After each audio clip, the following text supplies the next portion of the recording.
大家好，我是阿潮。作为在台湾长大的年轻人，苏修这两个字对我来说，曾只是爷爷老报纸堆里模糊的反派符号。就像武侠小说里的终极恶人，人人喊打，却没人说清他到底干了什么伤天害理的事。直到我在 PTT 历史版看到那个大陆网友的故事，小时候唱给苏联送情报，被爸妈胖揍，年都没过好。笑着笑着，我突然浑身发冷。一个毫无历史概念的孩子，随口哼的歌词都藏着刻骨的恨意。这股恨意究竟是怎么被刻进一代人骨子里的？翻遍解谜大案、外交官回忆录和地方史料后，我发现反苏修、苏联逼债的故事根本不是简单的叙事偏差，而是一场精心构建的用来掩盖内部问题的暗黑大戏。我们以为的民族大义，背后可能藏着无数普通人的血泪牺牲。我们深信的敌人嘴脸，不过是转移矛盾的道具。今天我就用最直白的方式扒开这段被粉饰几十年的历史，先澄清一个被传了半辈子的谎言：所谓苏联逼债导致3年困难时期，全是假的。甚至反过来，苏联债中苏交恶时的做法，放在任何国际关系里都算得上仁至义尽。先看债务本身，大陆欠苏联的钱，核心来源是抗美援朝时期的武器采购，总额约30亿人民币。很多人觉得这是天文数字，但结合当时的财政状况来看，根本不值一提。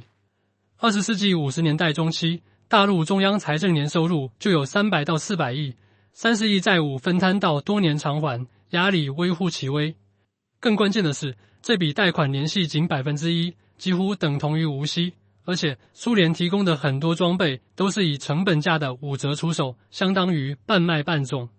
最典型的是空军装备，一开始大陆用的米格9战斗机打不过美军的 F-86战斗机，斯大林不仅2次道歉，还无偿赠送372架更先进的米格15战斗机，性能远超 F-86。到1959年3年困难时期开始时，抗美援朝的主要债务已经还清。后续少量欠款是1958年大跃进瞎指挥导致贸易协议无法履行造成的。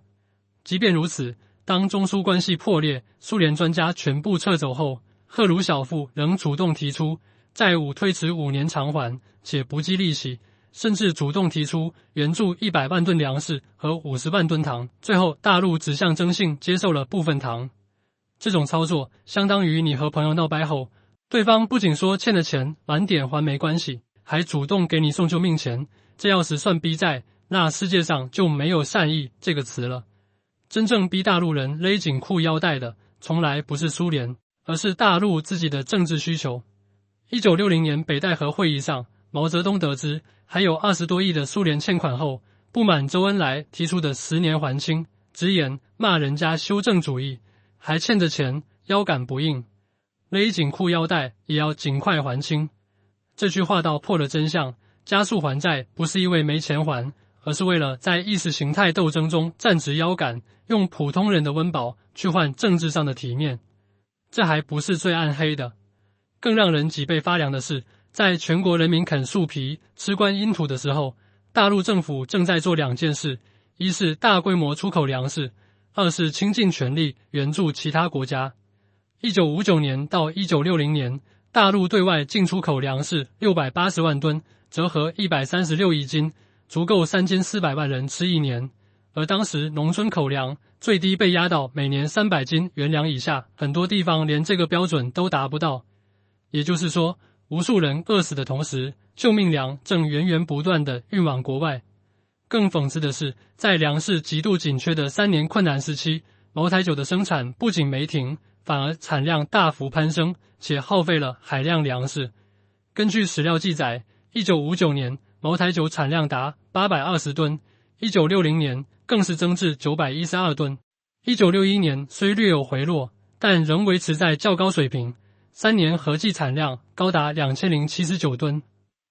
而酿造茅台酒的良好极高，按照茅台传统酱香工艺的标准，每酿1斤茅台酒需要消耗5斤粮食，其中高粱约 2.5 斤，小麦约 2.5 斤，小麦主要用于制曲。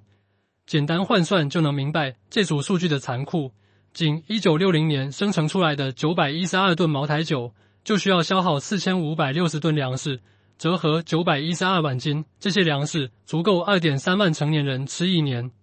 当农村百姓连粗粮都吃不饱时，大量优质粮食却被用来酿造高吨白酒。这种资源分配的优先级，无疑给人祸的结论在天一记实锤。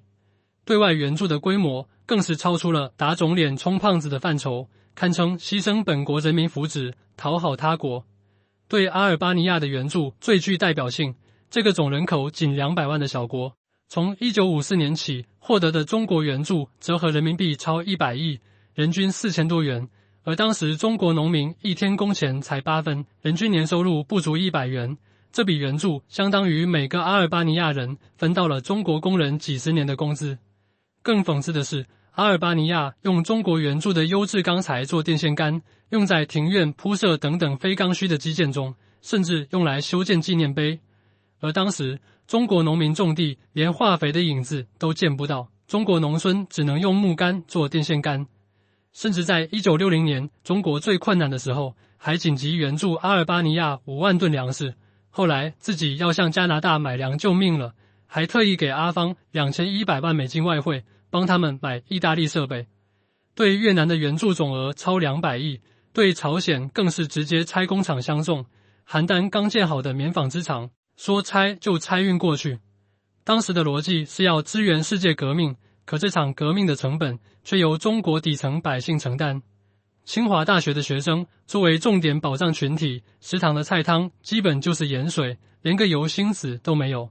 学生们普遍浮肿，用手指一戳，凹下去的坑要半小时才能慢慢恢复。农村地区的惨状更难想象，饿殍遍野成了很多老人不愿提及的噩梦。而这一切都被反苏修的宏大叙事所掩盖，人们把仇恨对准了苏联，却没人敢追问，真正让他们受苦的到底是什么？更可怕的是，这种扭曲的叙事是通过压制不同声音来维持的。当时中央书记处书记王稼祥实在看不下去，联合他人给中央写信，建议对外援助实事求是，量力而行。结果被扣上3合1少、对地、修、反、要和、援助要少的帽子，遭到严厉批判。康生更是将其拔高到3项一灭投降、地、修、反、扑灭革命运动这程度，让所有人都不敢再质疑。直到1979年，王稼祥才被平反，而他早已离世5年，说真话的人付出了代价，谎言便得以横行无忌。刘少奇在7000人大会上列举3分天灾7分人祸，其实早就点破了真相。这里的人祸不仅是大跃进的瞎指挥，更是为了意识形态和外交面子牺牲民生的短视决策。但这句话后来被批判为农民的语言，真相再次被掩埋。邓小平后来也承认，1958年开始的大跃进一哄而起，搞人民公社化，片面强调一大二公，吃大锅饭，带来大灾难。可这些反思来得太晚，也没能改变几代人被误导的认知。我绝非为苏联洗白，从沙俄到苏联，对中国的侵略和掠夺，历史早有定论。但讲历史的底线是尊重事实。苏联逼债的谎言之所以能流传几十年，本质上是因为它符合某种叙事需求，把内部问题归咎于外部敌人，永远是最简单、最能凝聚共识的手段。当人们的仇恨被引向苏联时，就不会去追问政策的失误，不会去质疑资源的错配，更不会去反思那些用生命换来的政治体面到底值不值。作为年轻人，我越来越明白，历史从来不是非黑即白的童话。那些被反复强化的仇恨、正义，背后可能藏着不可告人的算计；那些被奉为圭臬的理想、牺牲，可能只是少数人用来绑架多数人的工具。两岸年轻人对这段历史的认知，都或多或少被课本、媒体和长辈的讲述所局限，但我们有责任去追问真相，不是为了否定过去，而是为了不让悲剧重演。最后想说，比被敌人伤害更可怕的是被自己人用谎言欺骗。当年大家恨苏修，恨错了对象，而真正该被反思的是那些为了政治目的不惜扭曲历史、牺牲民生的暗黑逻辑。放到今天看，这种以叙事服务需求的逻辑从未消失，只是换了一副面孔，最典型的就是大陆与俄罗斯的关系。当年把苏联骂成修正主义叛徒，如今却将与俄罗斯的新时代全面战略协作伙伴关系奉为圭臬，宣称其不结盟、不对抗、不针对第三国，是大国关系典范。可拨开温情脉脉的外交辞令，内核仍是赤裸裸的利益交换与战略算计。俄罗斯需要中国的市场与支持来对抗西方制裁。仅2025年前11个月，其对中国煤炭出口就暴涨 42%， 重新夺回中国最大煤炭供应国地位。中国则需要俄罗斯的能源、资源供给与地缘政治背书，以此稳固自身战略安全防线。更值得玩味的是历史的反转，当年为了反修而加速还债，如今却主动深化与俄罗斯的经济绑定，甚至在其遭遇国际孤立时加大合作力度。当年痛斥苏联霸权主义，如今却对俄罗斯的对外行动讳莫如深，刻意回避其历史上对中国的侵略事实。这种转变无关正义与道义，只关乎当下需求。当俄罗斯符合自身战略利益时，昔日的苏修仇恨便能被刻意淡化。当年的逼债谎言之所以能流传，本质上也是因为它符合当时的意识形态需求。希望我们都能成为清醒的思考者，看清历史与现实的真相。国家之间从来没有永恒的朋友或敌人，只有永恒的利益。而那些被反复渲染的仇恨或友谊，往往都是服务于特定目标的叙事工具。唯有跳出单一叙事的裹挟，用事实与理性审视每一段历史、每一种关系，才能真正避免悲剧重演，看清世界的本来面目。今天我们就聊到这里，请大家按赞、订阅，我们下次再见。